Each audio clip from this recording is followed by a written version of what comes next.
Hello everyone, welcome back to channel Civil Spotlight, and today we are going to discuss the design of two-way slab that is continuous on sides.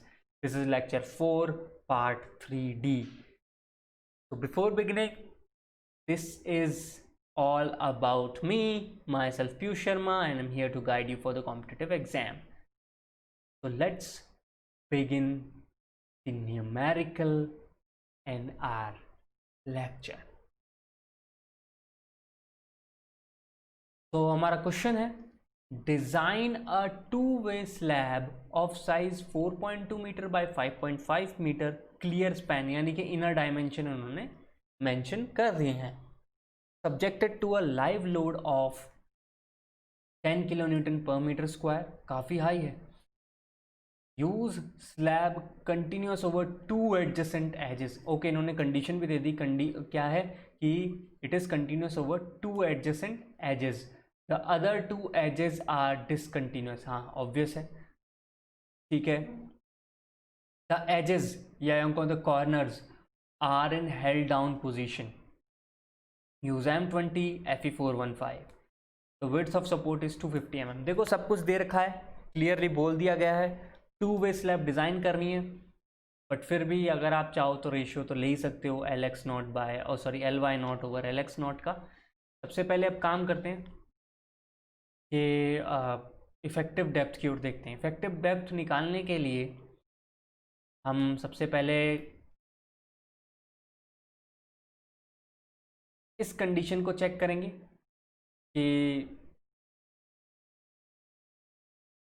जो LX0 है plus D और LX0 plus W, ये कब होता है? जब आपका width जो है स्पैन बाय 12 से कम होता है। ये वाली कंडीशन तब वैलिड है। तो इफेक्टिव डेप्थ निकालने के लिए हम ये वाली कंडीशन चेक कर सकते हैं। तो हमको विड्थ दी हुई है 250 mm, स्पैन बाय 12। ये मैंने लेक्चर 3 में बताया हुआ है बहुत अच्छे से आप लोगों को, उसी को यूज़ कर रहे हैं। स्पैन हमारा 4200 है, LX0 डिवाइडेड बाय 12 350, यानी कि 250 mm 350 mm से कम है। तो यानी कि विड्थ जो है यानी कि 250 mm स्पैन बाय 12 से कम है, तो हम सिंपली सपोर्टेड वाला पार्ट यूज़ करेंगे। ये सब IS कोड में मेंशन है। तो आ जाओ, टू वे स्लैब की डिज़ाइन के लिए हम span by capital depth ratio को यूज़ करते आए हैं। ये तो आपको मैंने IS कोड में बहुत अच्छे एक्सप्लेन किया हुआ है। क्लॉज 24.1 के अंदर हमने ये वाली चीज़ पढ़ी थी कि सिंपली सपोर्टेड स्लैब और कंटिन्यूस स्लैब के लिए अगर Fe250 यूज़ करें तो 35 और 40 यूज़ कर सकते हैं, और Fe415 के लिए 0.8 से मल्टीप्लाई करके मैंने आपके लिए स्पेशली यहाँ पे वो मेंशन कर दिया था, दैट इज़ 28 एंड 32। ये बात हमें अप्रॉक्सीमेटली जो पिछले लेक्चर्स में उसमें यूज़ कर चुके हैं, अब उनको यूज़ करते हैं। तो span by overall depth ratio would be 32 would be 32। तो capital D overall depth would be span by 32। स्पैन क्या लेंगे? अभी LX तो पता नहीं है, अभी के अपन LX0 ले लेते हैं, that would be 4200 divided by 32। तो ओवरऑल डेप्थ निकल के आ रही है required 131 as per serviceability.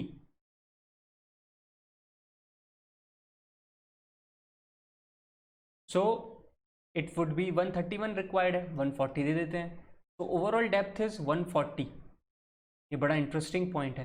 So effective depth would be capital D minus clear cover minus main reinforcement by 2। तो हम क्लियर कवर यूज़ कर रहे हैं 25 mm इधर रख दिया, और मेन बार यूज़ कर रहे हैं 10 mm की रख दी सर। कितना मिल गया? 110 mm। यानी कि effective depth is this thing. अगर आप चाहो तो एक चेक और लगा सकते हो जो ये कहता है कि मेन रीइंफोर्समेंट बार जो है that should be less than equals to capital D by 8। और यहाँ पे आपने जो कैपिटल D लिया है दैट इज अबाउट 140, और उसको रखने पे वो आ जाएगा pi main is equals to capital D by 8, जो क्या आएगा 17.5। यानी कि 17.5 mm से मेन रीइंफोर्समेंट का डायमीटर कम होना चाहिए। तो हमारा कम ही है, और ये बात मैंने आपको लेक्चर में बताई दी थी कि 10, 8, 12 और ये 10 mm ये बहुत ही कम है और बिल्कुल वाइडली एक्सेप्टेड भी है। तो अब हमें इफेक्टिव डेप्थ मिल गई, तो हम इफेक्टिव स्पैन ढंग से निकाल सकते हैं। अभी तक हम क्या यूज़ करते हैं, क्लियर स्पैन को यूज़ कर रहे थे निकालने के लिए। तो clear span plus effective depth और clear span plus the width of support, इनमें से जो भी लेसर होगा वो हमारा इफेक्टिव स्पैन बन जाएगा। तो 4.2 प्लस 0.11 और 4.2 plus width that is 250 mm यानी कि 0.25 मीटर, तो हमें क्या मिलेगा 4.32। तो 4.32 is my effective span in x direction, या कहूँ ये डिज़ाइन स्पैन है, मोमेंट स्पैन है, शॉर्टर स्पैन है, सब कुछ यही है। इसी तरीके से लॉन्गर स्पैन को भी निकाल लेंगे, तो वो हमें मिल रहा है 5.61। तो अब रियल रेशियो चेक कर लेते हैं। तो Ly/Lx is 5.61 divided by 4.31, so this is 1.3। Yes, जो हमें क्वेश्चन ने बोला है टू वे स्लैब की तरह डिज़ाइन करो, वो बिल्कुल वैलिड है, यहाँ टू वे स्लैब की तरह डिज़ाइन करेंगे।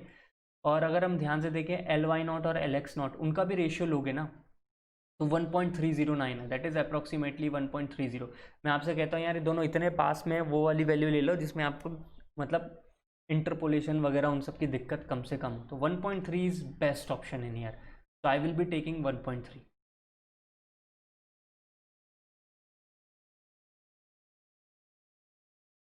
नाउ अब लोड्स की बात करते हैं। लाइव लोड पता था 10 किलो न्यूटन पर मीटर, तो 1 मीटर विड्थ के लिए कितना हो गया इंटू 1, तो वो बन गया 10 kilo newton per metre. Dead load में ओवरऑल डेप्थ है 140 mm, तो 0.14 आ गया। यूनिट विड्थ है 1 metre into 25 kilo newton per metre cube, तो यहाँ से मिल गया 3.5 किलो न्यूटन पर मीटर, ये भी ठीक है सर। सो ओवरऑल लोड कितना हो गया है 13.5 किलो न्यूटन पर मीटर। अब इसको कर देते हैं फैक्टर्ड, तो 1.5 से मल्टीप्लाई करना होगा, I got 20.25 kilo newton per metre. ठीक है सर, हमें यूडीएल भी पता लग गया है for 1 metre width. Bending moment क्या आएगा, अब ये क्योंकि मैंने आपको समझाया था कि ये एडजेसेंट है, कैसे हम अगर आएंगे स्टेबल में, तो जो पार्ट 4 है वो क्लियरली कह रहा है टू एडजेसेंट एजेस डिसकंटिन्यूअस, जो कि हमारा भी केस है। तो वो कहाँ एग्जिस्ट कर रहा है, यहाँ एग्जिस्ट कर रहा है। और मैंने ये एग्जांपल दिया था आपको लेक्चर के अंदर, पता है कितने अच्छे से एक्सप्लेन किया है ये टेबल। तो हमें पता है कि हमारा पॉइंट कौन सा है, 4 है। अब 4 में आप देखेंगे तो ये रहा, 4 में अल्फ़ा एक्स की खूब सारी वैल्यूज़ हैं और अल्फ़ा वाई की ये रही। तो हमारे को डायरेक्ट 1.3, देखो 1.3 का फ़ायदा हो गया ना, तो 0.6549 ये क्या है अल्फ़ा एक्स हो गया, और अल्फ़ा वाई ये रहा 0.047 0.035। So this can be used as alpha x alpha y. और इन्होंने गिवन है, पॉइंट भी गिवन है, negative movement at continuous edge and positive movement at mid span. तो positive movement at mid span के लिए दूसरी अल्फ़ा की वैल्यू चल रही है, और नेगेटिव के लिए दूसरी चल रही है। तो आओ मैंने इसको भी पॉजिटिव नेगेटिव के फॉर्म में लिखा हुआ है। तो क्वेश्चन में मैंने पॉजिटिव नेगेटिव को उसके साइन के साथ ही डिनोट कर दिया है, ताकि हमारा कोई कंफ्यूजन ना रहे। सीधे मैंने उठाया, जैसे आपको समझाया वहाँ से ये यहाँ पे लिख दिया alpha x negative alpha x positive, alpha x negative positive. Positive कहाँ की हो गई, मिड स्पैन की हो गई, नेगेटिव कहाँ की हो गई, एजेस की हो गई। ठीक है सर, तो अब इसकी मूवमेंट की टेबल बना लेते हैं। तो ये चार हैं, इनके लिए मैंने सोचा एक टेबल बना लेते हैं और मूवमेंट लिख लेते हैं। तो एम यू यहाँ पर लिख दिया, उनको वही डिनोट कर दिया M x minus M x plus M y minus M y plus, formula वही है अल्फ़ा एक्स डब्ल्यू यू एल एक्स स्क्वायर, ये हो गया एम एक्स का, और M y is alpha y डब्ल्यू यू एल एक्स स्क्वायर। इन सबको यूज़ करा, निकाल लिया मूवमेंट्स किलो न्यूटन मीटर में। अब ऑब्वियस है कि अब हम मैक्सिमम मूवमेंट के अकॉर्डिंग डिज़ाइन करेंगे। तो इसका मैक्सिमम मूवमेंट कहाँ आ रहा है, मैक्सिमम मूवमेंट आ रहा है एट सपोर्ट, वो भी नेगेटिव 24.45, बट मैक्सिमम मूवमेंट के अकॉर्डिंग हमें इफेक्टिव डेप्थ चेक करनी ही पड़ेगी, कोई और ऑप्शन नहीं है। तो रख दिया d is equals to under root M U divided by Q B, में क्यू है 0.138 इंटू एफ सी के, और b जो है वो 1000 mm चलेगी। रख दी सर वैल्यूज सारी, m 20 है, इस 24.45 निकल गया 94, यानी कि हमें इफेक्टिव डेप्थ रिक्वायर्ड है अप्रॉक्सीमेटली 95, और हमने कितनी दी है 110। तो अभी हम किस में, सेफ में। चलो भाई बहुत अच्छी बात है। Area of steel main reinforcement के हिसाब से निकालते चलो।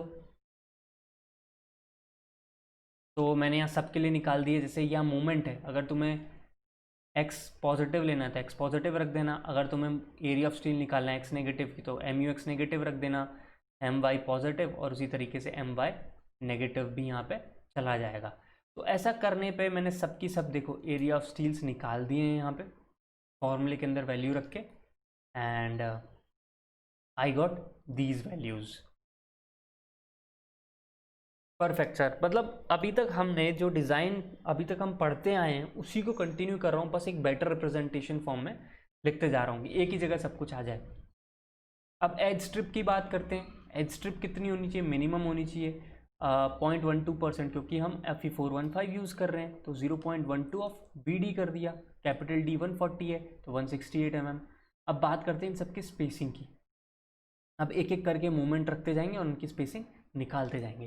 स्पेसिंग का फॉर्मूला क्या है? वही 1000 डिवाइडेड बाय SV था, SV को इधर ले गया, ST को इधर ले आया, इंटू π/4 इंटू पाई का स्क्वायर। हम क्या कर रहे हैं, ज़्यादा कॉम्प्लेक्स नहीं करते हैं, क्योंकि अभी हम सीख रहे हैं, कंसेप्ट लर्न कर रहे हैं।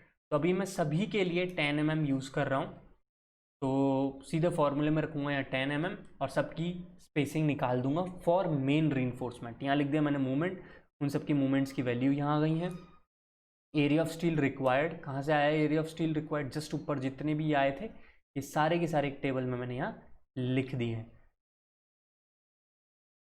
ओके, उसके साथ स्पेसिंग क्या आ जाएगी? देखो एम एक्स की आ गई 110.4 रिक्वायर्ड, एम एक्स पॉजिटिव की ये रही, एम वाई नेगेटिव की ये रही, इसकी ये रही, और एज स्टील के लिए भी ये रही। सब के लिए क्या यूज़ कर रहे हैं? 10 mm बार्स यूज़ कर रहे हैं अभी हम।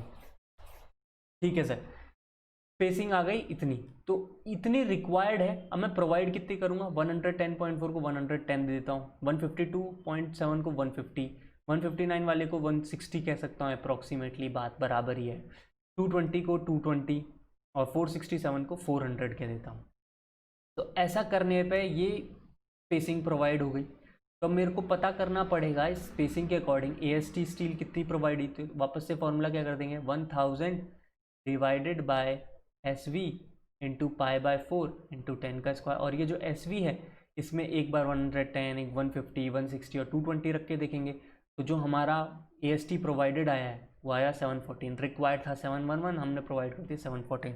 514 रिक्वायर्ड था 423, यहाँ 491 था 490.87, अप्रॉक्सीमेटली सेम था, कोई बहुत बड़ा चेंज नहीं आया, तो सब कुछ ठीक है। तो देख रहे हो आप एकदम AST स्टील हमने प्रोवाइडेड भी निकाल ली। अब चेक कर लेते कि मेन स्टील के लिए स्पेसिंग कितनी होनी चाहिए, 3x D या 300 mm, इन दोनों में से जो भी लेस आएगा। ऑब्वियसली हमारे केस में यार ये 330 हो जाएगा, तो हम 300 mm लेंगे। 300 mm से कम होनी चाहिए मेन स्टील। और हमारी मेन स्टील क्या, सारी स्पेसिंग देख लो, एज स्टील में तो कोई वो इस टाइप की चीज़ लगेगी नहीं, एज को भूल जाओ। सारी की सारी मेन स्टील तो भाई हमारी 300 से कम है, हम सेफ हैं, सब बढ़िया चल रहा है। अब डिफ्लेक्शन चेक लगाते हैं। अब डिफ्लेक्शन चेक लगाने जाऊंगा तो ये फॉर्मूला है फिगर 4 के अंदर, 0.58 Fe415 area of steel required upon area of steel provided. Area of steel required is 711.40, क्योंकि हम सबसे बड़े वाले की बात कर रहे हैं, सबसे बड़ा ये रहा मूवमेंट 711.40 रिक्वायर्ड थी, दी कितनी है 714, यहाँ रख दिया। तो जो सबसे ज़्यादा मूवमेंट था उसके अकॉर्डिंग 239.82 अप्रॉक्सीमेटली 240। अब 240 वाला लाइन ये रहा, ये वाली जो लाइन जा रही है 240 की है। ठीक है, अब हमें percentage of area of steel provided निकालना पड़ेगा। तो सबसे ज़्यादा कौन सी दी हुई है? 7414 mm square divided by B हो गया 1000 mm, डी हो गया 140, इट इज़ 0.51। तो अप्रॉक्सीमेटली अपन यहाँ आते हैं 0.51 या 0.5 के आसपास ही होगा लाइन के यार। और ये आ गया, ये देखो इन दोनों के बीच में 1 और 2 के बीच का हो गया ये 1.1। तो अप्रॉक्सीमेटली मॉडिफिकेशन फैक्टर कितना आया? 1.1। ओके सर, ये काम हो गया। तो स्पैन LX की वैल्यू हमने निकाल ली थी 4.31 मीटर्स, तो रख दिया 4310 mm divided by overall depth 32 हमने यूज़ किया था। उसके साथ अब क्या मल्टीप्लाई कर दूंगा? Modification factor. तो हमें ओवरऑल डेप्थ कितनी मिल गई 122 और हमने कितनी प्रोवाइड की हुई है 140। इसका मतलब हम क्या है सेफर साइड में है, हमने बिल्कुल सही डिज़ाइन किया हुआ है। अभी सब कुछ ठीक है सेफ है, अब टॉर्जन स्टील दे देते हैं। ठीक है सर, टॉर्जन स्टील को मैंने दो पार्ट्स में डिवाइड करना पड़ेगा। इसको मैंने एक नाम दिया टॉर्जन स्टील 1 और दूसरे का नाम दिया है टॉर्जन स्टील 2। आपको याद होगा कंटिन्यूस एज और डिसकंटिन्यूस एज पे, जो डिसकंटिन्यूस एज होता है वहाँ 3/4 टाइम्स द मेन स्टील होता है और जो कंटिन्यूस एज होता है वहाँ पे half the 3/4 times the main steel होता है। तो यहाँ कर लिया 3/4 टाइम्स द मेन स्टील। अब मेन स्टील जो है यहाँ पे आप किसकी निकालोगे, ये बड़ा इंटरेस्टिंग है। देखो आपको ये बात ध्यान रखनी है, नेगेटिव जो है वो एजेस के ऊपर होते हैं, ये एजेस पे आएगा, ये मिड स्पैन पे आएगा। तो हम मिड स्पैन वाला पॉजिटिव के नाम से दे रहे हैं यहाँ पे। मिड स्पैन वाला की जो AST रिक्वायर्ड थी वो थी 514.2। यहाँ पे भी MY जो पॉजिटिव है उसकी है 356। तो ज़्यादा किसकी है 514.2 की है। Mid span is more important when it comes to tor steel, क्योंकि टॉर्जन स्टील के साफ तौर पे मेरे को कोड ने बोला है आपको मिड स्पैन के 3/4 टाइम्स द मेन स्टील देना है। ये मैंने आपको समझाया है लेक्चर के अंदर बहुत अच्छे से। तो इसीलिए यहाँ पे हम इसकी एरिया यूज़ करेंगे मिड स्पैन का। तो मिड स्पैन के एरिया का 3/4 ये आ गया। अब स्पेसिंग निकाल देते हैं। स्पेसिंग निकाल रहे हैं 10 mm बार, मैंने पहले ही बोला सबके लिए यूज़ कर रहे हैं। तो 1000 by this thing we got 199.9 approximately 200 mm। तो 200 mm centre to centre 10 mm 5 bar हम यूज़ कर रहे हैं टॉर्जन स्टील 1 के लिए। टॉर्जन स्टील 2 इसकी आधी हो गई, तो इसका आधा क्या हो जाएगा 400 mm सेंटर टू सेंटर और वही 10 mm बार्स यूज़ कर। बिल्कुल सर आ गया अब तक समझ में। अब शेयर के लिए चेक करते हैं। शेयर के लिए यहाँ पे VUX है, ये VUY है, this is WLX/3 VULX R+2+R ये वाला यूज़ कर रहे हैं अपन फॉर्मूला। तो यहाँ पे VUY ज़्यादा इंपॉर्टेंट है, तो हमारा डिज़ाइन शेयर फोर्स ये हो गया। अब design shear force divided by BD 0.312 mm Newton पर mm स्क्वायर हो गया। तो परसेंटेज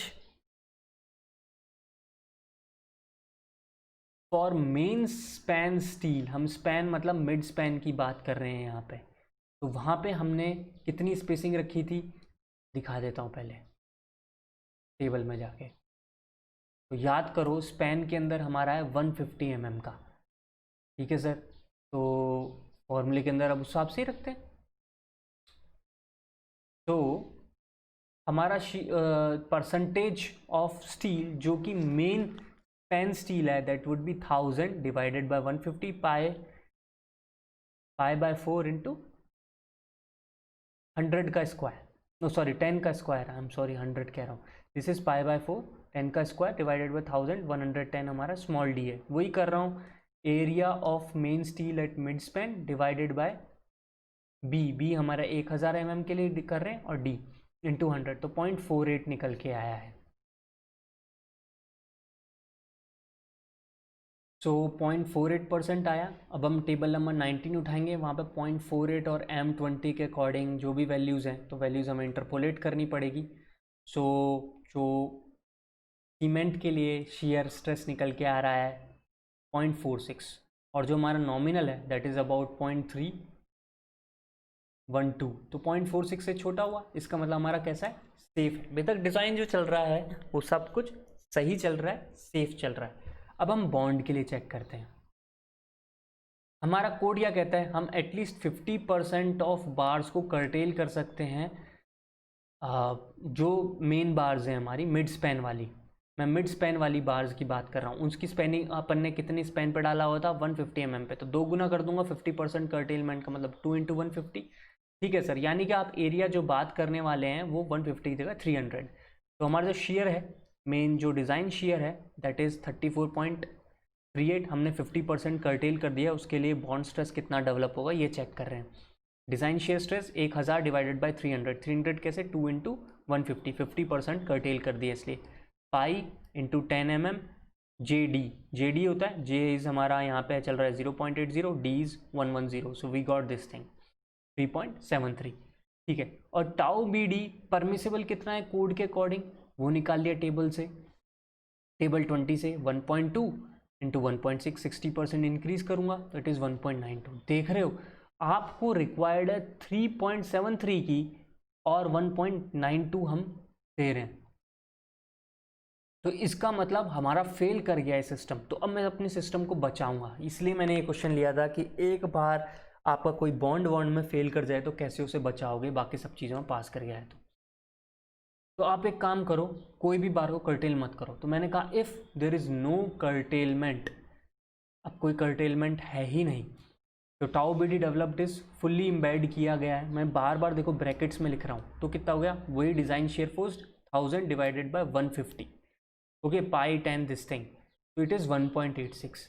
अब सेफ हो गया 1.92 1.86 से ज़्यादा है, तो अब सेफ हो गया। इसका मतलब हम इस पर्टिकुलर डिज़ाइन के अंदर कोई भी कर्टेलमेंट नहीं करेंगे। उसी तरीके से हम स्पैन स्टील देख रहे हैं इन वाई डायरेक्शन। स्पैन स्टील के लिए वाई डायरेक्शन का शेयर फोर्स ये रहा डिवाइडेड बाय दिस थिंग, क्योंकि 50% कर्टेलमेंट की बात की तो 2 इंटू 220 हो जाएगा, pi 10 0.8 this thing, we got 4.629। Again क्या ये 1.92 से ज़्यादा है? बिल्कुल है, तो इसका मतलब फेल कर गया। तो मैंने कहा नहीं, अब कोई कर्टेलमेंट नहीं है, फुल्ली इम्बेड कर रहा हूँ, फुल्ली इम्बेड करूँगा, फिर से चेक करूँगा, दिस इज 2.31, यानी कि अभी भी फेल कर रहा है वाई डायरेक्शन में। यानी कि ये एक्स डायरेक्शन छोटा वाला होता है, वाई डायरेक्शन अपना लंबा वाला होता है। लंबे वाले डायरेक्शन में जो अपन उसके पैरेलल बार्स देने वाले हैं उनके अंदर बॉन्ड स्ट्रेस फेल कर गया है, इवन कोई कर्टेलमेंट ना दूँ। अब कैसे मैं बचाऊंगा? तो अपन ने पढ़ा था कि सर अगर ऐसा हो जाए, अगर बॉन्ड स्ट्रेस में फेल करने लगे तो एक काम करना, सेम क्रॉस सेक्शन एरिया के लिए छोटी डायामीटर ऑफ बार्स यूज करना, यानी कि पैरामीटर इंक्रीज कर देना। पेरीमीटर हम इंक्रीज कर देंगे, तो पेरीमीटर इंक्रीज करने के लिए area of cross section same कर देता हूँ। तो यहाँ पे पहले 1000 बाई 220 इंटू पाई इंटू 10 का स्क्वायर कर दिया, अब 8 mm बार यूज कर रहा हूँ। तो अब एस वी कितना निकल के आया इसी पर्टिकुलर एरिया के लिए 140.8, तो मैंने प्रोवाइड कर दिए 140 mm पे। ठीक है, बिल्कुल सर ठीक है, रख दो। अभी कोई कर्टेलमेंट नहीं है, कोई भी कर्टेलमेंट नहीं है, फुल्ली इम्बेड कर रहे हैं हम लोग। तो 1000 बाई 140 एज इट इज, पाई 8 और जे डी 1.84। तो यानी कि जो स्पैन स्टील वाई डायरेक्शन में जाने वाली थी अब वो 10 mm नहीं रही है, वो रही है 8 mm bars at 140 mm centre to centre. ठीक है सर, आप डेवलपमेंट लाइन चेक कर लो, 0.87 FY into 5 4 times the tau B permissible. Tau B permissible हमें 1.92 है and it is 10 mm for main bar. तो मेन बार के लिए आया 470 अप्रॉक्सीमेटली, 470 मान लो, 475 ले लो, और क्या है नियर बाय है। अब इसको चेक किससे करना है, किससे कम होना चाहिए, M1/VUY वाले कंसेप्ट से। तो M1 निकालो, 1000 divided bye main steel, main span steel, उसके लिए ही हम M1 निकाल रहे हैं, हम एजेस के लिए नहीं निकाल रहे हैं। इसलिए वो कितना है 10 mm है, 150 mm सेंटर टू सेंटर। तो 1000 by 150 into pi by 4 into 10 का स्क्वायर 0.87 FY जे डी। समझ गए बात को? यह है area of steel for positive x direction and this is 0.87 FY into J D. ठीक है सर, आ गया, कितना निकल के आया, इतना। VUY ये रहा डिज़ाइन शेयर फोर्स, निकल गया 484। अब इसके साथ L0 निकालना पड़ा है, L0 is support divided by 2 minus clear cover. Clear cover 25 mm ने एज्यूम किया था, हमें 100 मिल गया। तो 484 प्लस 100 से 475 तो कम होना ही है। सिमिलरली 8 mm बार्स जो हैं देखना, उसमें हमारा डेवलपमेंट लाइन ज़्यादा क्रिटिकल होने वाला है, क्योंकि यहाँ तो आया 470 पॉइंट समथिंग, यहाँ देखो कम आएगा, यहाँ वैल्यू रख दो। तो देखो मैंने सबके लिए चेक दिखाया, बुक्स में देखोगे ना वो सिर्फ 8 mm के लिए चेक दिखाएंगे और बोल देंगे हाँ हो गया। तो बच्चे इससे कंफ्यूज होते हैं, तो मैंने सोचा नहीं, मैं कंफ्यूज नहीं करूँगा, आप लोगों को प्रॉपरली करके दिखाऊँगा। ये जो क्रिटिकल है वो ये है, वो लोग एग्जामिनर्स मतलब डिज़ाइनर्स जो हैं ये लोग कर करके मतलब पता है उनको कि क्या चीज़ सही है, पर आप लर्न कर रहे हो, इसलिए आपके लिए तो ये ज़रूरी है कि आप समझो कि इन दोनों में से कौन सा ज़्यादा क्रिटिकल हुआ। तो आप तो दोनों ही कर लिया करो, कोई दिक्कत हमें है नहीं। तो हमने रख दिया एरिया ऑफ स्टील, और यहाँ पे वी यू एक्स आ जाएगा सिंपल, क्योंकि ये वाई में जा रहे हैं, लॉन्गर स्पैन की ऑफ स्टील है, तो यहाँ वी यू एक्स आएगा, आ गया 392। और इसी तरीके से एल नॉट है 100 mm, तो हमारा 376 492 से कम हो जाएगा। क्या आ गया? ओके। तो अब डिज़ाइन कैसा है वो मैं यहाँ लिख देता हूँ। देखो सारी की सारी 10 mm बार्स हैं सिवाय एम यू वाई के।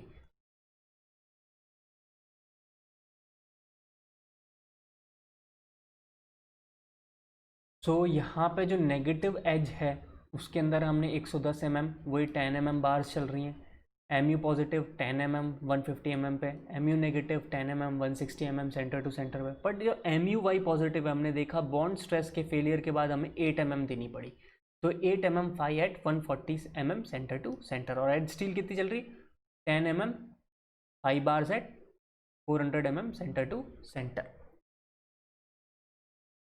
तब इसको ग्राफिकली रिप्रेजेंट कर देता हूँ हमारा, क्योंकि ये आपको याद होगा टू साइड से एडजेसेंट था, यानी कि यहाँ पे ये हो रहा होगा, यहाँ से डिसकंटिन्यूस था, यहाँ से डिसकंटिन्यूस था, तो मैं इसलिए उसको जब साइड से दिखाऊंगा तो ऐसा दिखेगा, एक साइड से कंटिन्यूस है, एक साइड से एज है। एज वाले पोर्शन में ये जो सबसे पहले ये बताओ मेन स्टील जो है यहाँ पे वो कौन सी है? एम यू एक्स है। कौन सा? पॉजिटिव, उससे निकलने वाली। तो एम एक्स पॉजिटिव है, ये रही 10 mm 110 mm centre to centre, तो 10 mm 150, sorry M U X positive है 150 सेंटर टू सेंटर। ठीक है, जितनी भी होती है एजेस के ऊपर हम उसकी 50% कर्टेलमेंट यहाँ कर देते हैं, हमने कर दिए 10 mm एट 300, क्योंकि 150 इंटू 2 इज़ 300। ये ही हमारे कोड ने बोला है, इसके लिए कोई कैलकुलेशन करते नहीं हैं हम एजेस के लिए। ये तो मैं बहुत अच्छे से अब समझ ही चुके अगर आपने मेरे लेक्चर देखे हैं तो। अब बात करते कंटिन्यूस एज पे।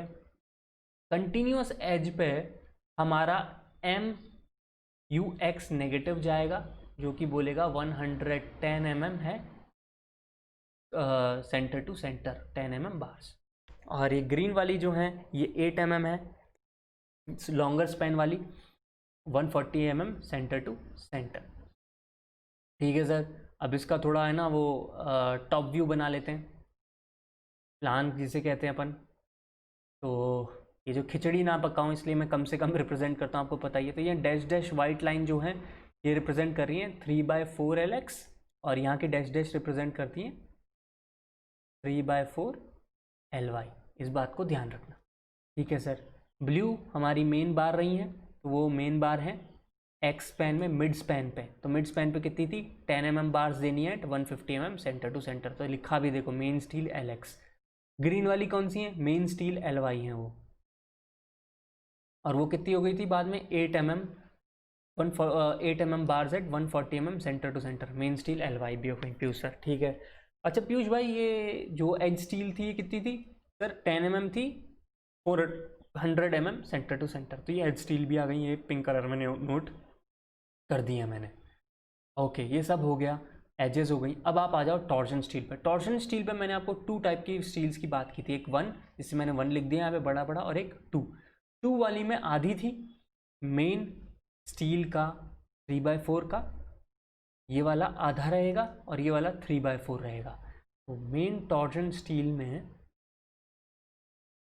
दिस इज 2 जो है that is 10 mm 5 bars at 400 mm centre to centre, और 1 पे कितना हो जाएगा? 200 mm centre to centre, 10 mm bars 200 mm centre to centre. तो this is how you gonna represent. ये है हमारा design for continuous slab using IS code method for 2-वे स्लैब। तो अब मेरे ख्याल से अब आज के बाद आपको स्लैब से बिल्कुल भी डरने की ज़रूरत नहीं है। इसके बाद IES और गेट के ऑब्जेक्टिव क्वेश्चंस हैं, जिसका मैं एक अलग वीडियो बनाऊंगा आप लोगों के लिए इसके बाद जो आएगा। और उसके बाद मुझे लगता है कि स्लैब से अब आपको कभी डर नहीं लगेगा। This is the bestest possible representation और questions possible from the slabs, तो मैंने 1 वे और 2 वे स्लैब अच्छे से यहाँ पे सिखा दिया है। जिन्हें 1 वे स्लैब पता देखना है या नहीं पता है, प्लीज़ लेक्चर्स को देखें, इससे पहले वाले लेक्चर्स को, उनमें भी मैंने सिंपली सपोर्टेड को अलग डिज़ाइन किया है और कंटिन्यूस को अलग। यहाँ तक कि 2 वे स्लैब का भी कंसेप्ट समझाने के लिए पहले एक स्पेशल लेक्चर बनाया जिसमें थ्योरेटिकल कंसेप्ट एक्सप्लेन किया, फिर एक प्रॉपर डेडिकेटेड लेक्चर बनाया कि स्लैब को सिंपली सपोर्टेड के लिए डिज़ाइन किया और फिर स्लैब को कंटिन्यूस के लिए डिज़ाइन किया। तो अब आप कोई भी क्वेश्चन उठाओ और जैसा मैंने बताया वैसा करो, आपको कोई नंबर नहीं काटेगा। अब एक इम्पॉर्टेंट पॉइंट मैं बताना चाहता हूँ कि मैंने जो है वो कंसेप्ट पे बनाया है, बट आप जैसे ESE देते हो, क्योंकि मेन सिर्फ उसी में या स्टेट इंजीनियरिंग सर्विसेज में आता है, वहाँ पे कोड ले जाना अलाउ नहीं होता है। तो ये फिगर 4 जैसी चीज़ें हम कैसे लगाएंगे? उस केस में ये लोग क्या करते हैं, डिज़ाइनर्स, या बुक्स में भी आपको कई बार मिल जाता है, ये लोग मान लेते हैं कि हम पहले से ही मल्टीप्लाई कर रहे हैं एक फैक्टर को। जैसे हमने स्पैन बाय कैपिटल डी का रेशियो यहाँ 32 रखा था ना, वो लोग स्पैन बाय कैपिटल डी का रेशियो 32 इंटू 1 से लेकर 1.5 के बीच में कुछ भी अज्यूम कर लेते हैं, लाइक 1.3 या 1.4। तो आप उसके अकॉर्डिंग कैपिटल डी डायरेक्ट निकाल के सॉल्व कर सकते हो, but that is not conceptual. मेरे को आपको कंसेप्ट डेवलप कराने थे, इसलिए मैंने पूरे सिस्टम को बाकायदा कंसेप्चुअल स्टेप्स में आपको दिखाया हुआ है। तो आपको कई बार वीडियोस में कई ये चला तो रखे इन्होंने यूट्यूब पे चैनल पर, उनको खुद को नहीं, मुझे लगता है उन्हें खुद को नहीं पता कि कंसेप्ट क्या है। कंसेप्ट यही है, पहले आप जो मैंने बताया उस तरीके से आएँ और फिर फिगर 4 में चेक करें। तो अब कोड अवेलेबल नहीं होता है, अगर आपने पहले ही 1 से लेकर 1.5 का मल्टीप्लायर लगा दिया है पेन बाय डी के अंदर 32 इंटू से 1.4, तो अब इसके बाद आएंगे ना यहाँ पे, तो आप ये चेक नहीं लगाएंगे, ये चेक तब मत लगाना। तो guys this is all from my side, और अगले टर्न पे हम देखेंगे क्वेश्चंस गेट ESE के। और till then I request you guys, please subscribe this channel, share it with your friends और उसको स्प्रेड करो यार। मैं यहाँ इतनी मेहनत कर रहा हूँ, तो आप जैसे स्टूडेंट्स ही स्टूडेंट्स को बता सकते हैं कि हाँ भाई एक चैनल है जहाँ पे सब कुछ बता रहा है कोई बंदा। सो प्लीज़ से ज़रूर स्प्रेड करें एंड कीप रिवाइजिंग। मिलते हैं अगले लेक्चर में, बाय बाय।